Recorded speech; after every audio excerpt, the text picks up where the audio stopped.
Hey, do you have a fire sphere, a lantern, or a torch, or anything of that? Let me I have a think we look. have a lantern and a Don't we fire have the sphere. fire sphere Yeah, as well? we have what I consider the better. We still have a fire sphere. The fire sphere from Kalt?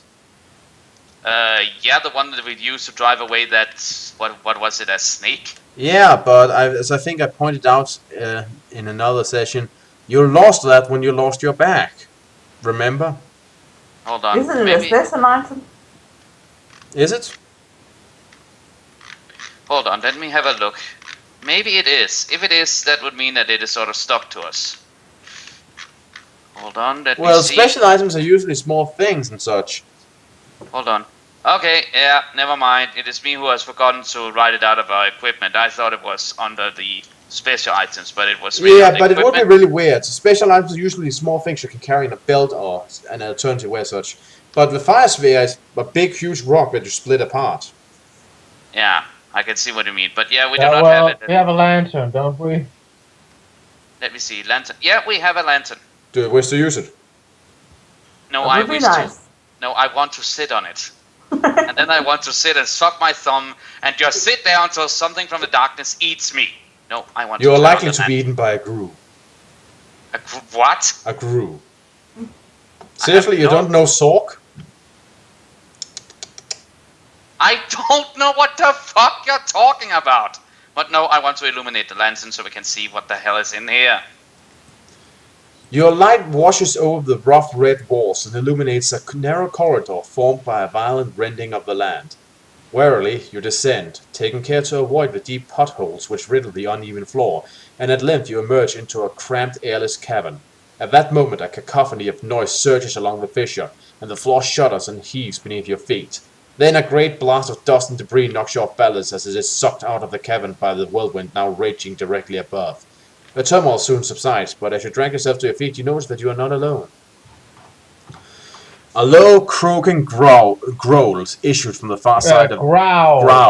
issues from the far side of the cavern, and suddenly two slits appear from which a baleful orange light radiates. With bated breath, you watch a shape emerge from the shadows. A long, scaly form with short legs and a lizard-like head. The outline of its body, perfectly camouflaged against the red volcanic rock, pulses like a heartbeat as it awakens from its slumber.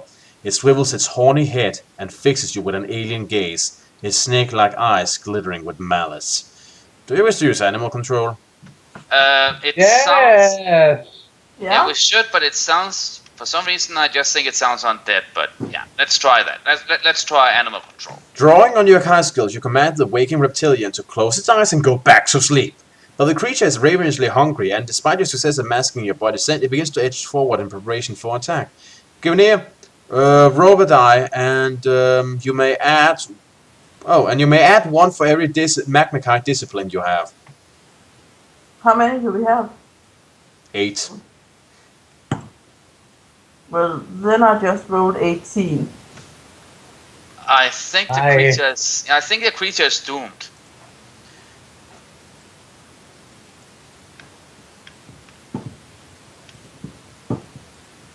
Just as a creature is poised to spring forward, it hesitates. Its primeval senses detect that you are not as helpless as you seem, and a flicker of doubt passes across its cruel lamp eyes. Instantly you seize the advantage and attack the beast before its appetite gets the better of its judgment. Huh. So we cut down a lizard. You're fighting the Kusinda. Kusinda. I suppose there's a picture. Nope. Huh. And you get, and for ambushing it like this, you get a +3 bonus to a combat skill for the duration of this fight. +3. Only for the duration of this fight. No worries, I'll just add something. It should give you 36, right? Yeah, yeah. 35? No, 36. No, Okay. oh, hold on. Wait. Hold on. I just need to make it right. Yeah, I suppose that fits.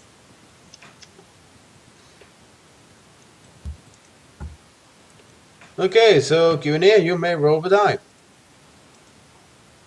1.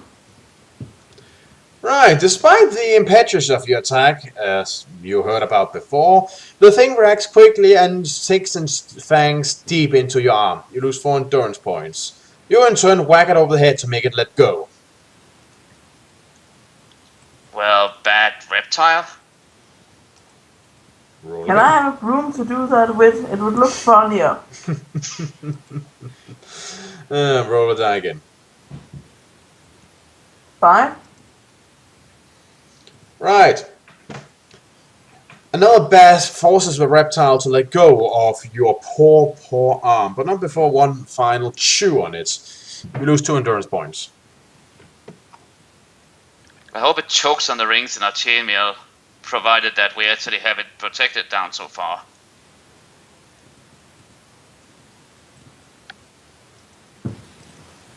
Uh, 9. Damn.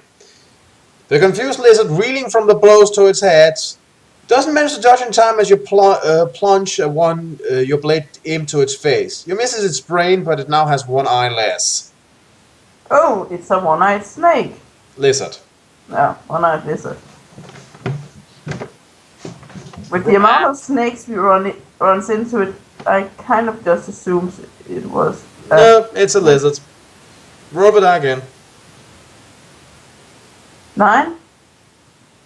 You continue your fierce assault at the reeling lizard, stabbing it deep into its stomach and side as it tries to refocus from the pain that you have inflicted it with. Roll it again. 7.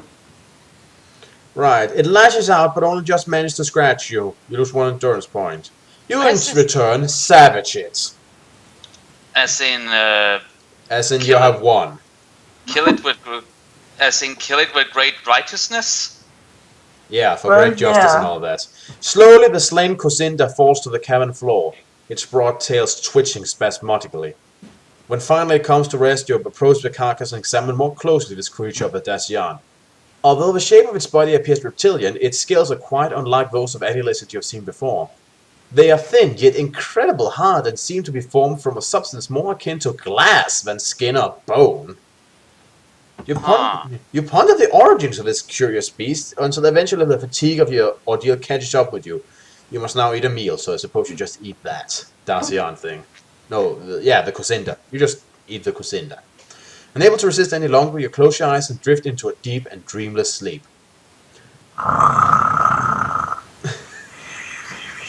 You wake with a start, stirred to consciousness by the distant flap of large wings beating in the windless sky. The sound grows louder, and quickly you gather up your equipment and hurry out of the cavern to investigate the source. The storm died down while you slept, and the plateau is now becalmed. From the rim of the gully you can see 6 black shapes silhouetted on the blazing horizon. They resemble dragons with snaky necks and ragged bat-like wings. Upon their backs they carry goat-skinned creatures, human in appearance save for their lack of hair and their massive size. The leader sees you. He bangs his dragon mount towards the gully, and the other follows closely in its wake. You fear they are about to attack, but at the last moment they veer away and circle the gully before landing nearby. With practiced ease, the leader and 2 of his brothers dismount from their winged steeds. They each dwarf you by an arm's length, and although their heavy muscular bodies seem incapable of stealth, they approach like lions stalking their prey. Zeu Kloka Nra, speaks the leader, his voice deep and resonant. Rulan Norna, says another impatiently. Do you wish to use pathmanship?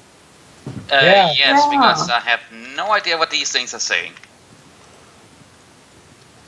Your much improved car skills enable you to understand the language that these beings are speaking. They want to know why you are trespassing on their hunting ground and how you came to be here, alone and without any means of transportation. You sense that they speak not in their native tongue, but in a language they assume to be yours. Do you wish to tell them you're from Magnemund and fell through a shadow gate, or would you rather just ignore the questions and remain silent? I think Let's we just should. answer. Yeah, let's just tell them the truth. Yeah, they deserve that. Having listened to your explanation, the giants react with skepticism, but despite their doubts, they are clearly fascinated by your appearance and the sound of your voice. We are the Yoakor, says the leader proudly. We are the lords of Yarnis, the shining city, and masters of the Abixial of Xenos. Come, we will take you to a realm where you may tell your strange story to the beholder. He will divine its worth. He beckons you to approach his dragon mount, and you step forward. The thought of being left marooned in the wilderness is all you need to persuade you to obey his command. I do not hope we get to meet a real beholder. Those things are a little creepy. Maybe we just get to meet the Watcher. With a mighty screech, the dragon mounts take to the air in unison, the beat of their great wings filling your ears with a thunderous drumming noise. Your stomach heaves as the leader tugs at the reins, sending the beast laboring steeply into the fire-orange sky. The ground below falls away at an alarming rate, and within minutes you are traveling hundreds of feet above the plateau, your vision blurred by the speed of the rushing wind. Beneath you, the trackless waste stretches away to the burning horizon. Without sun or moon, or any change in the brightness of the sky, you find it impossible to gauge the passage of time. Twice you lapse into sleep for how long you cannot guess, yet each time you wake, the arrow-shaped flight formation of the dragon mounts remain unchanged, and the Yoakor themselves shows not the slightest sign of fatigue. Well, they're more used to it, but seriously, if you fall asleep and then, yeah, well, I'm waking up and we're not there yet, and then it just keeps repeating. Yeah, I do that in the train sometimes. Are we there yet? No. Are we there yet? No! At length, the featureless waste gives way to thick violet-colored grassland, dotted with scab-like patches of marsh and bog. So it looks like a really ugly carpet then. The air becomes humid, and the faint smell of rotting vegetation conjures up memories of time spent in the Danark. Gradually, the lowland rises, and you soar above high valleys and rock-strewn meadows, broken hills and weather-worn cracks. As you approach a narrow cleft between two mountainous peaks, the leader raises his hand. Upon his signal, the others close into single file. An immense crater lies beyond the pass, and at its heart stands a city, the most beautiful city you have ever seen. The shining city of Yarnis lies before you, rising in circular levels around a turreted citadel of sparkling crystal, which dominates the vast alien metropolis.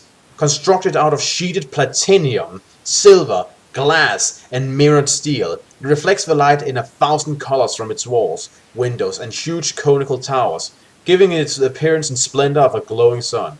As the dragon mount glides over the outer walls, you feast your eyes upon a network of broad avenues lined with fragrant tree-like plants, squares with fountains, and huge silver bell-shaped dwellings. Well, we are trapped in an alien world, so to speak, so I have to say there are a lot worse places I could be right now. And there's a picture. Show me. Old Yarnis! Okay, that's pretty damn impressive in a way. And Givenir sounds like she's about to laugh her ass off. It looks like the dragon is getting ready to eat one of the cone things. Well, it's a hot trip. Well, yeah, it looks like it, but luckily it is not that stupid. Oh, and that also means we finally have dragons. Aye. Is it dragons or Yeah, those? and last time we were in a dungeon. So yeah. Now this is officially Dungeons and Dragons. Right. Yeah, but Actually, last time was not the first time we were in a dungeon. Remember when we were in Vasagonia? We were in the dungeon there. Yep, with the Oh, world's now this is stupidest gods. Yeah, so now this is officially Dungeons and Dragons. Directly ahead stands the citadel. The leader signals once more, and together the Yoakor land their winged steeds upon a glassy platform adjacent to one of the citadel's 5 circular watchtowers. There you are met by Yoakor guards, resplendent in armor of burnished silver, who attend to the dragon mounts with dutiful efficiency. The leader helps you dismount before dismissing his company and escorting you to a room in the watchtower. You will rest here, he says, using only his mind. I shall take word to the beholder, and he shall speak with you. Refresh yourself and sleep if you wish. He motions towards an adjoining room, then turns and leaves, the door closing behind him seemingly of its own accord. Do you wish to investigate the adjoining room? Do you wish to escape from the watchtower? Or would you rather remain in this room? I think Let's just wait. Let's go explore the bedroom. I'm sort of with Givenir here. Let us see the bedroom. We were falling asleep on the dragon anyway.